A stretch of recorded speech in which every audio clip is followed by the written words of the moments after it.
Dear students, Assalamu alaikum. Today is 4th June 2020, Thursday, and I am your English teacher going to deliver a visual lecture for the work pages of unit number 1. My lecture is for 10th boys and girls. Dear students, hope you are fine. If you have any problem and queries about the previous lectures, you may ask. As you know, students, we have started our summer vacation homework from the textbook and completed the reading translation and question answer of unit number 1, as well as we have done MCQs of unit number 1, Hazrat Muhammad sallallahu alaihi wasallam, an embodiment of justice. Hazrat Muhammad sallallahu alaihi wasallam मुजस्मे इंसाफ या इंसाफ की जिंदा मिसाल. In this lesson, we learned that what is the importance of independent judiciary in a society and values and attributes of justice for peaceful coexistence. In this lesson, our Holy Prophet sallallahu alaihi wasallam is regarded as the true embodiment of justice for applying law to all people without making any differences between them. In short, Allah's messenger is a great example to all of mankind. Today we will do work pages of unit number 1. So first of all, students, open your textbook at page 5 and hold your pencils. First of all students, आप लोगों को मैं एक चीज़ guide कर दूं. कुछ sections जो हैं वो 10th के 9th में मेरे पास जो है वो पढ़ रहे थे, उनको इस प्रैक्टिस का अंदाज़ा है. लेकिन कुछ सेक्शंस ऐसे हैं गर्ल्स के और बॉयज़ का भी एक सेक्शन है जो कि 9th में इंग्लिश मेरे पास नहीं पढ़ रहे थे. तो बेटा वर्क पेजेस करते हुए हमारी ये प्रैक्टिस होती थी क्लास में. जैसा कि आपको याद है कि जो activities examination point of view से इम्पॉर्टेंट होते हैं उनको हमने टिक करना है, यानी कि उसको आप जो है वो मार्क कर लें पेंसिल के साथ अपनी बुक के ऊपर, ठीक है, ताकि आपको याद रहे पेपर की तैयारी के दौरान कि आपने इन एक्टिविटीज़ को तैयार करना है, इनकी प्रैक्टिस करनी है, इनको कम्प्लीटली प्रिपेयर करना है. और जिन एक्टिविटीज़ को मैं कहती हूँ कि इनको क्रॉस कर दें, ठीक है, तो उन एक्टिविटीज़ को हमने एग्ज़ामिनेशन पॉइंट ऑफ व्यू से तैयार नहीं करना, ठीक है. इस तरह मार्क करने से, निशान लगा लेने से आपको ये फ़ायदा होता है कि जब आप पेपर की तैयारी करने बैठते हैं या यूनिट नंबर 1 के जैसे आप वर्क पेजेस तैयार करने बैठेंगे टेस्ट के लिए या फिजिक्स के लिए या एनुअल पेपर के लिए, तो आप क्लियर होंगे, आपको अच्छे तरीके से पता होगा कि इन एक्टिविटीज़ को हमने करना है जो टिकी हुई हैं और इन एक्टिविटीज़ को हमने नहीं करना, ठीक है. इसमें इस तरह की कोई बात नहीं होती कि ये क्रॉस कर दी हैं तो ये बिल्कुल अनइम्पॉर्टेंट थी या इस तरह से कुछ, बल्कि इसका मकसद सिर्फ ये होता है कि आपके एग्ज़ामिनेशन पॉइंट ऑफ व्यू से ऑब्जेक्टिव पार्ट में ये जो है वो शामिल करते हैं वो पेपर में, क्योंकि कुछ कॉन्सेप्ट्स ऐसे हैं जो कि वो ऑब्जेक्टिव पार्ट में जैसे कॉलम वगैरह हैं उनको कुछ और तरीके से शामिल कर लेते हैं, या राइटिंग स्किल्स आ जाती हैं आपके वर्क पेजेस में, उनको वो आपके पेपर में शामिल जो है वो नहीं करते. तो इन एक्टिविटीज़ को हम क्रॉस करते जाते हैं, ठीक है. तो अभी भी आप इसी तरह से प्रैक्टिस करेंगे. आपको रिकॉर्डेड लेक्चर्स में मैं यही बात बताऊंगी कि इन एक्टिविटीज़ को आप टिक करें, फिर हम उनको करते जाएंगे और कुछ एक्टिविटीज़ को जो है वो हम क्रॉस करते जाएंगे. तो ध्यान से बेटा आपने ये वर्क पेजेस वाला काम करना है आज.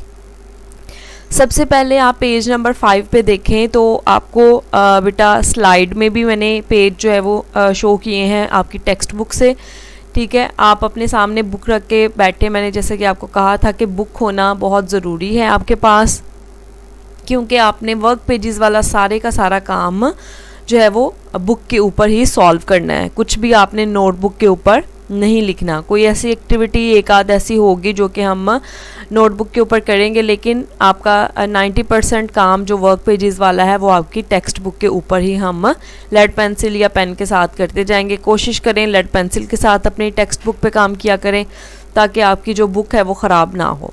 तो आप पेज नंबर 5 पे देखें तो थीम जो है वो हम तकरीबन कर चुके हैं. ग्लॉसरी की थी हमने कल वाले लेक्चर में अपनी.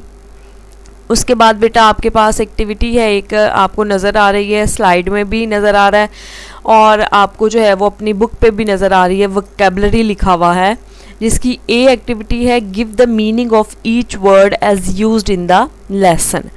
हर एक्टिविटी को आपने ध्यान से सुनना है, इस लिहाज से कि ये एक्टिविटी ऑब्जेक्टिव में आपके लिए आ सकती है पेपर में या सब्जेक्टिव में आ सकती है। ये जो एक्टिविटी अभी हम करने लगे हैं ए, ये बेटा आपकी ऑब्जेक्टिव पार्ट के हवाले से इम्पॉर्टेंट है। ये आपके स्पेलिंग वाले पोर्शन में भी आ सकती है, ठीक है, और सिनोनिम्स वाले पोर्शन में भी पूछे जा सकते हैं। तो आपने इनके ऊपर जो मैं इनके मीनिंग बताती जाऊंगी, आपने इनके ऊपर हर वर्ड के ऊपर उसका मीनिंग जो है वो लिखते जाना है बुक के ऊपर ही, ठीक है। मॉडल है पहला वर्ड हमारे पास। मॉडल का मतलब होता है नमूना, ठीक है, जैसा कि हमने टेक्स्ट में पढ़ा था। और उसके बाद है वर्ड हमारे पास पाइटी, तकवा, ठीक है। फिर उसके बाद है वर्ड एटर्नल। आपको ये उर्दू मतलब बता रही हूँ इस तरह से ताकि अगर आपके पास जो है वो एक्टिविटी आ जाती है तो आपका कम से कम कॉन्सेप्ट क्लियर हो इन वर्ड्स को एमसीक्यूज़ की फॉर्म में सॉल्व करते हुए।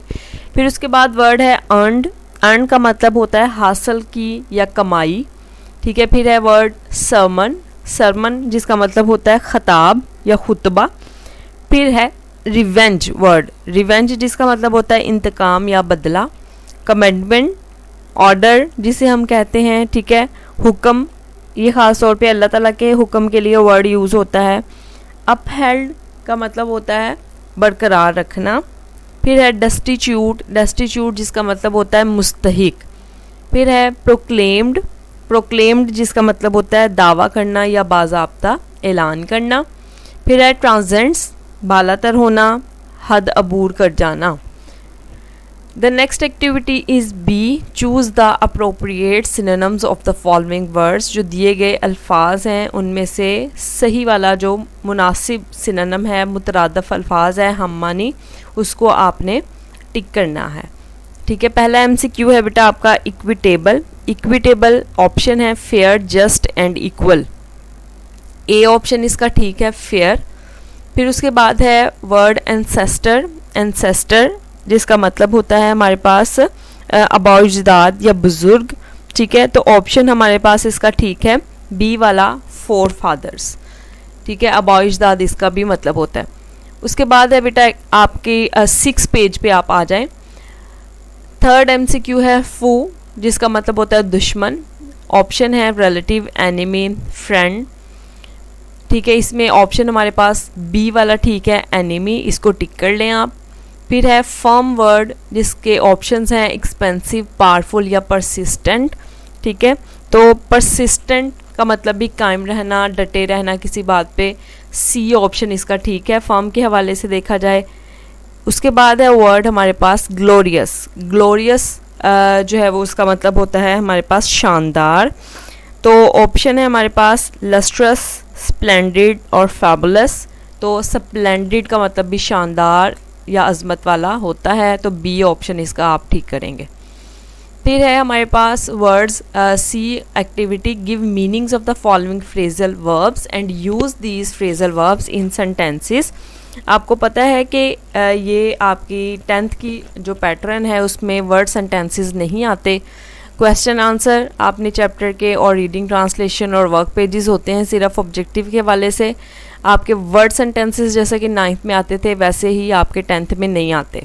तो इस एक्टिविटी को हम जो है वो इस हवाले से तैयार नहीं करेंगे, सिर्फ इनके मीनिंग अल्फाज के आपको बता देती हूँ कि अगर ये एमसीक्यू में आ गए तो फिर आपको ये इनके मतलब पता हों। वैसे इस एक्टिविटी को हम सेंटेंसेस के हवाले से तैयार नहीं कर रहे, ठीक है। गिल्टी ऑफ का मतलब होता है सज़ावार होना, ख़तावार होना, यानी किसी चीज़ में मुलव्वस होना, किसी भी गलत काम में। बिलोंग टू का मतलब होता है कि मलकियत होना, से मुतल्लिक होना।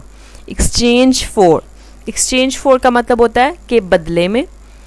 अकॉर्डेंस विद का मतलब होता है के मुताबिक, की मुताबिकत से या के मुताबिक, ठीक हो गया। फिर डी एक्टिविटी है translate paragraph 1 of the lesson into Urdu, यानी पहला जो पैराग्राफ है उसको ट्रांसलेट करें, तो वो हम कर चुके हैं। ये जो एक्टिविटीज़ होती हैं ट्रांसलेशन के हवाले से आपके चैप्टर्स में शामिल, तो ये मोस्टली पैराग्राफ आपके पेपर में आ जाते हैं। इंपॉर्टेंट पैराग्राफ जो है उसके हवाले से क्वेश्चन दिया गया होता है, तो आपने एक दफ़ा से दोबारा पैराग्राफ 1 की ट्रांसलेशन जो है वो रिकॉर्डेड लेक्चर्स आपके पास मौजूद हैं, उनको सुन लें। फिर है reading comprehension, analysis of patterns of text organization, यानी कि चैप्टर के हवाले से आपसे पूछा गया है। इस तरह के एमसीक्यूज़ जो जिस तरह का पहला है कि इन पैराग्राफ 1, इस तरह के एमसीक्यूज़ आपके पेपर में मोस्टली नहीं आते, ठीक है, लेकिन फिर भी हम इनको ज़रूर तैयार करेंगे ताकि अगर आ जाएं, क्योंकि पैराग्राफ 1 और पैराग्राफ 2, पैराग्राफ 3 इस तरह से चूँकि पैराग्राफ तो नहीं दिया होता आपके पेपर में, ऑब्जेक्टिव में इतना लंबा एमसीक्यू नहीं आ सकता, लेकिन फिर भी हम इनको अपने तौर पे तैयार ज़रूर कर लेते हैं ताकि अगर पेपर में आ जाएं तो हमें इनका आइडिया ज़रूर हो, ठीक है। In paragraph 1 dash details of the रसूल्स करैक्टरिस्टिक्स आर गिवन, कि किस तरह की रसूल सल्लल्लाहु अलैहि वसल्लम की खसूसियात बताई गई थी पैराग्राफ 1 में, जनरल, स्पेसिफिक या क्रोनोलॉजिकल। तो ऑप्शन इसका बेटा ठीक है, स्पेसिफिक यानी मखसूस जस्टिस के हवाले से सिर्फ डिस्कस की गई थी। The key idea of paragraph 2 is that dash हज़रत मोहम्मद सल्लल्लाहु अलैहि वसल्लम वाज अ ग्रेट ऑरेटर, या was a just head of the state, या फिर was just and fair even before his नबूवत। पैराग्राफ 2 को अगर आप दोबारा से पढ़ के देखें तो आपको आइडिया होगा कि इसमें से जो ऑप्शन हमारे पास थर्ड वाला ठीक है, हज़रत मोहम्मद सल्लल्लाहु अलैहि वसल्लम was just and fair even before his नबूवत, ठीक है, ये इसका सही वाला आंसर बनता है, इसको आप टिक कर लें। Examples given in paragraph 3 and 4 show that, यानी तीसरे और चौथे पैराग्राफ में जो एग्जाम्पल्स दी गई हैं वो क्या बात हमें बताती हैं कि हज़रत मोहम्मद सल्लल्लाहु अलैहि वसल्लम was a just head of the state, was a simple man, was fair in his dealing. तो उन एग्जाम्पल्स को और पैराग्राफ्स को पढ़ने से हमें पता चलता है कि आपका जो ए ऑप्शन है वो ठीक है, हज़रत मोहम्मद सल्लल्लाहु अलैहि वसल्लम was a just head of the state. उसके बाद आ जाएं बेटा आप पेज नंबर 7 पे, 4 इसका एमसीक्यू देखें।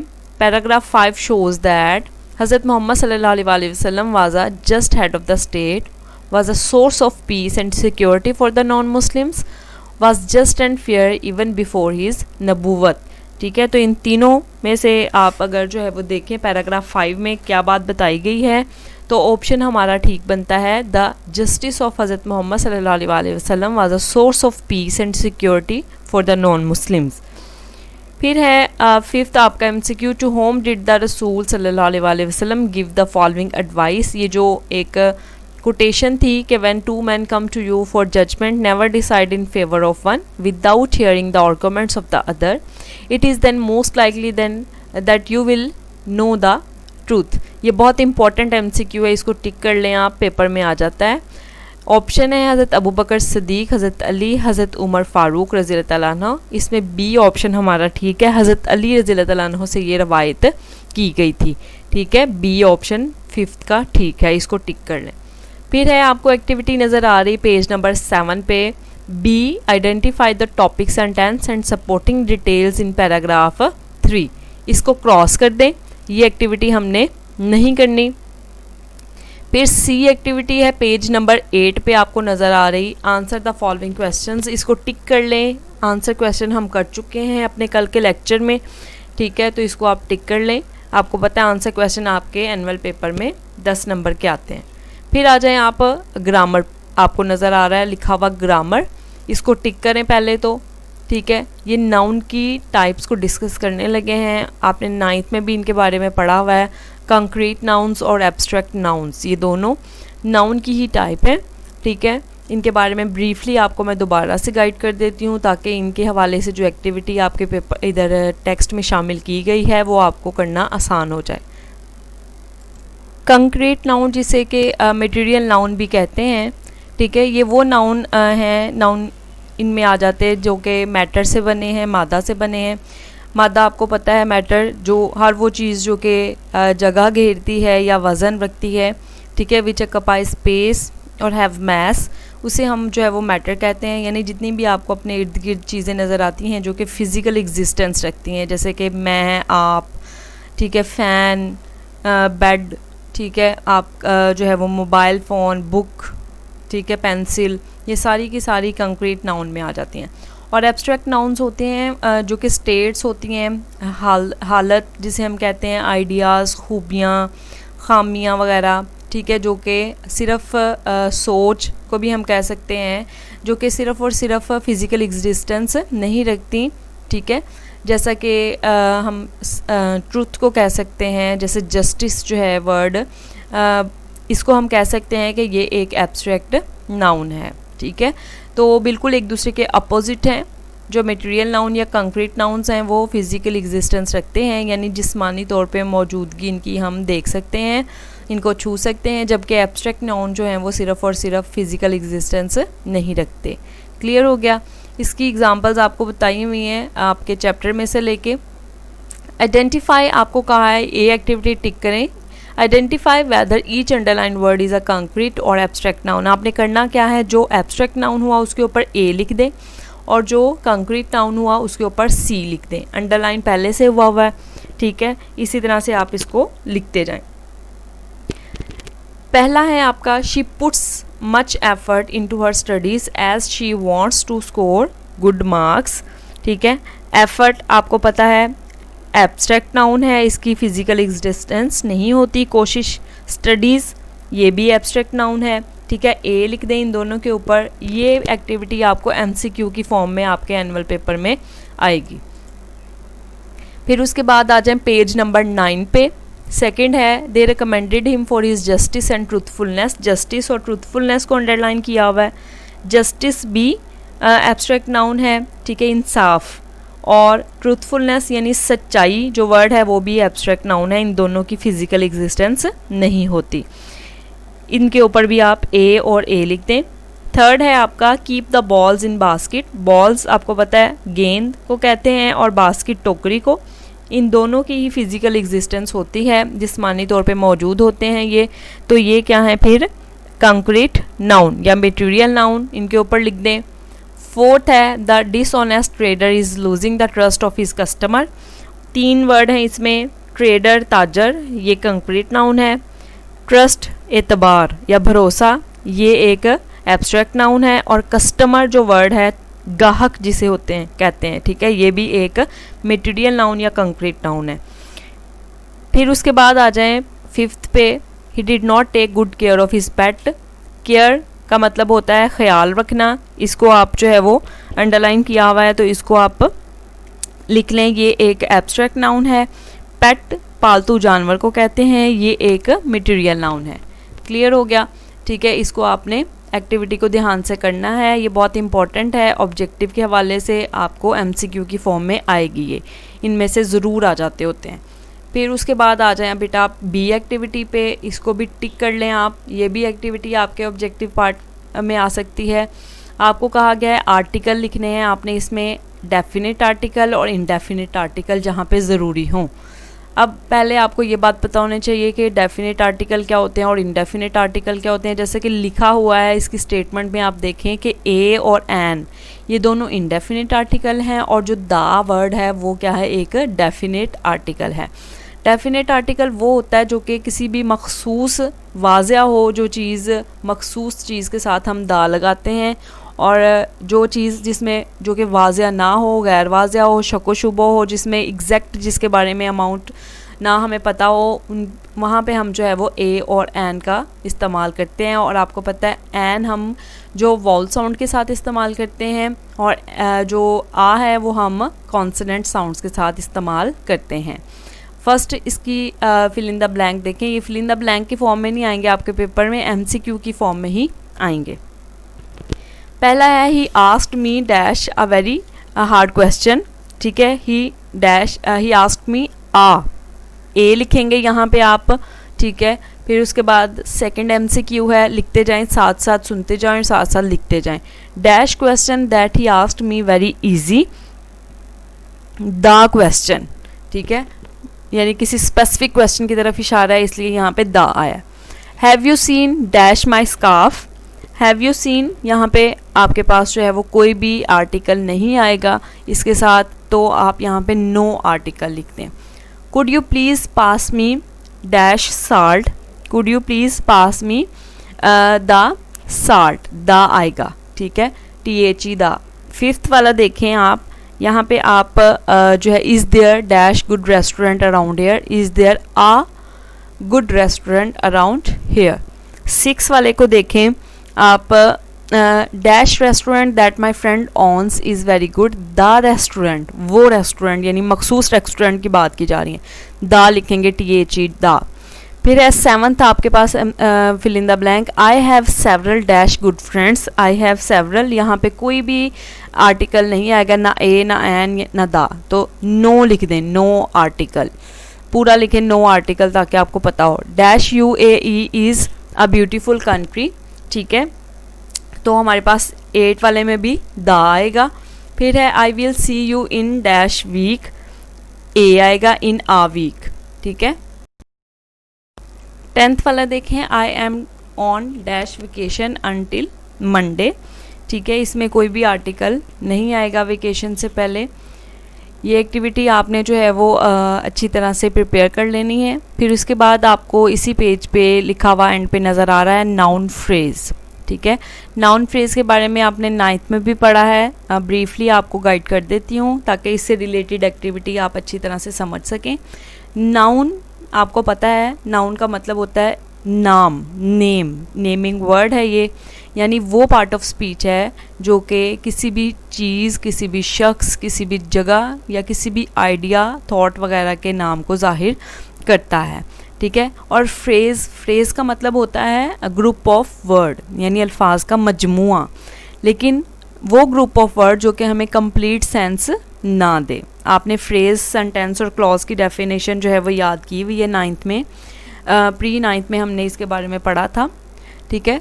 तो नाउन फ्रेज़ का कलेक्टिवली क्या मतलब हुआ कि वो ग्रुप ऑफ वर्ड जो कि नाउन का काम करता है। A noun phrase is a group of word that does the work of a noun, जो कि वही काम करता है जो कि नाउन करता है, यानी किसी चीज़ को नेम देने के लिए।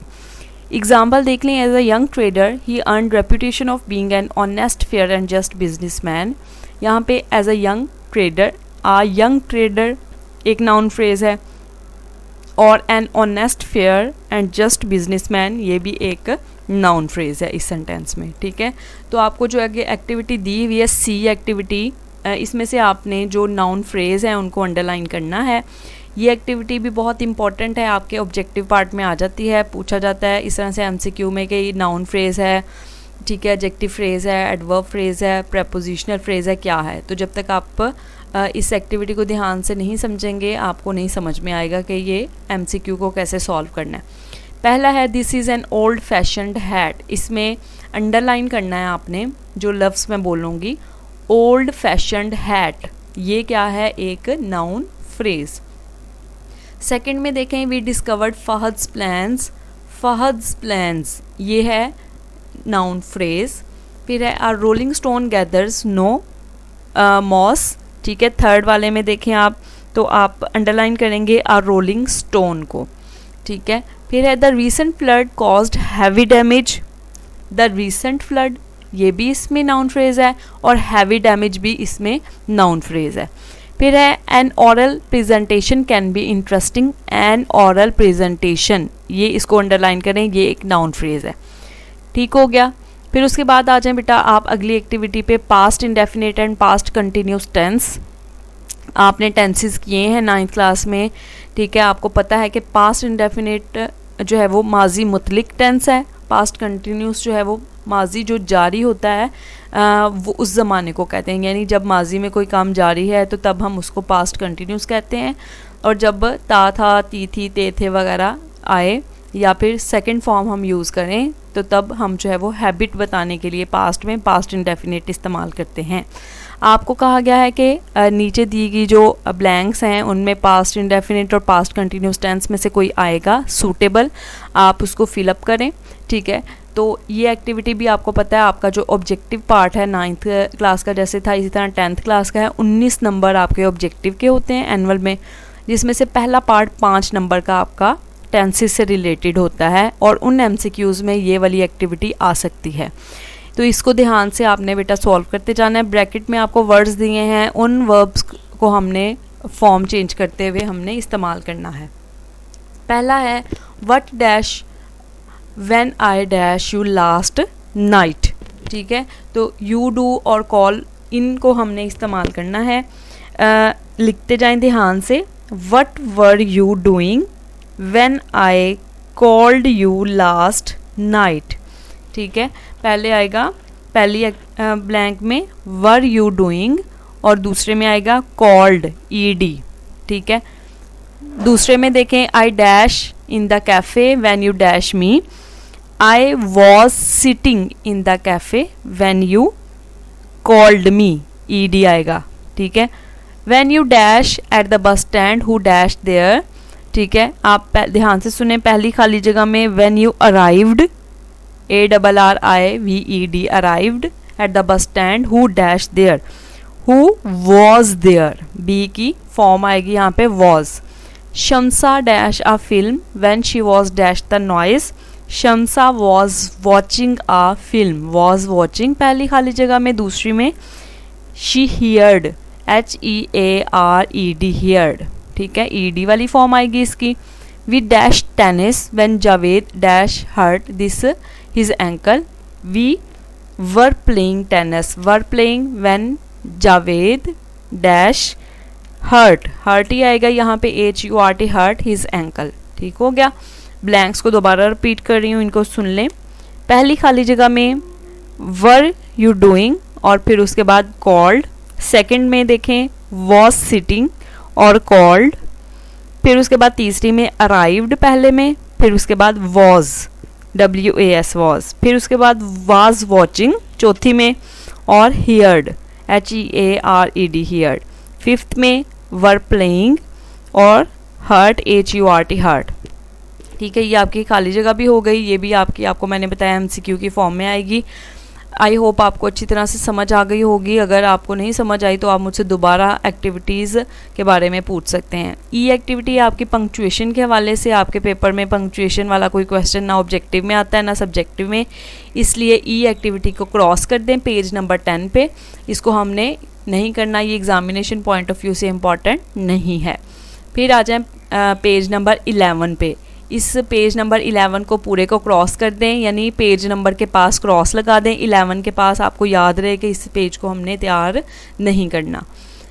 फिर उसके बाद आ जाएं पेज नंबर 12 पे, ऑरल कम्युनिकेशन स्किल्स हैं। ठीक है, इस पेज को भी हमने तैयार नहीं करना, इसलिए पेज नंबर के पास छोटा सा क्रॉस लिख दें लेड पेंसिल से, जैसे आप कांटा लगाते हैं। ठीक है, ताकि आपको याद रहे इस पेज को आपने पेपर में तैयार नहीं करना। पेज नंबर 13 आपको अपनी बुक पे भी नज़र आ रहा है, स्लाइड में भी। ठीक है, राइटिंग स्किल्स हैं, ये भी आपके पेपर के हवाले से इम्पॉर्टेंट नहीं है, इस पेज को भी आपने तैयार नहीं करना, तो इसको क्रॉस कर दें। फिर उसके बाद है पेज नंबर 14। ठीक है, इस पेज पे भी आप देखें, आपकी कोई एक्टिविटी ऐसी नहीं है जो एग्जामिनेशन पॉइंट ऑफ व्यू से इम्पॉर्टेंट है, इसलिए इसको भी आप क्रॉस कर दें। ये हमारे थे वर्क पेजेस, जिसकी एक एक एक्टिविटी को मैंने निहायत डिटेल में समझाया है। आई होप आपको बहुत अच्छे तरीके से समझ आई होगी। ठीक है, डायरी आप अपनी डायरी में नोट डाउन कर लें। आपने इन वर्क पेजेस को ही प्रिपेयर करना है, इन्हीं की बार बार प्रैक्टिस करनी है आज। ठीक है, ताकि आप इनको अच्छे तरीके से तैयार कर सकें। चैप्टर हमारा जो है वाइंड अप हो गया। रीडिंग ट्रांसलेशन आपको समझ आ गई होगी अब के 10th में हमने क्या क्या चीज़ें चैप्टर के हवाले से तैयार करनी है। रीडिंग ट्रांसलेशन, ठीक है, क्वेश्चन आंसर, ग्लॉसरी और वर्क पेजेस हमने इसके तैयार करने होते हैं। ठीक है, ब्लॉक वाले क्वेश्चन आपको पता है कि हम जो है वो एंड पे तैयार करते हैं जब हमारा सिलेबस वाइंड अप होने की तरफ जाता है। ठीक है, तो चैप्टर नंबर 1 के हवाले से अगर किसी भी स्टूडेंट को कोई प्रॉब्लम है, कोई एम्बिग्विटी है, कोई कन्फ्यूजन है, तो वो मुझसे विदाउट एनी हेजिटेशन पूछ सकता है। डायरेक्टली मैडम को मैसेज कर दिया करें, या फिर जो है वो आप मैडम ने आपको यकीनन टीचर्स के नंबर भी दिए होंगे, आप मुझसे भी कांटेक्ट कर सकते हैं किसी भी स्टूडेंट को अगर कोई प्रॉब्लम है। ठीक है, ये लिखने वाला आज आपकी समर वेकेशन होमवर्क वाली नोटबुक पे कोई काम नहीं था, ये सारा आज बुक पे करने वाला काम था जो लेक्चर के साथ साथ सुनते हुए आपने करना था। ठीक है, और इसको आपने यकीनन लिख लिया होगा। अब आपको आपने इनको सिर्फ जो है वो तैयार करना है, लेकिन काइंडली इनको ज़रूर याद कीजिएगा ताकि आपकी ऑब्जेक्टिव के हवाले से अच्छी तैयारी हो सके। Thank you so much students. If you have any problem and queries you may ask in comments. Allah Taala आप सबको अपनी हिफ्ज़-ओ-अमान में रखे।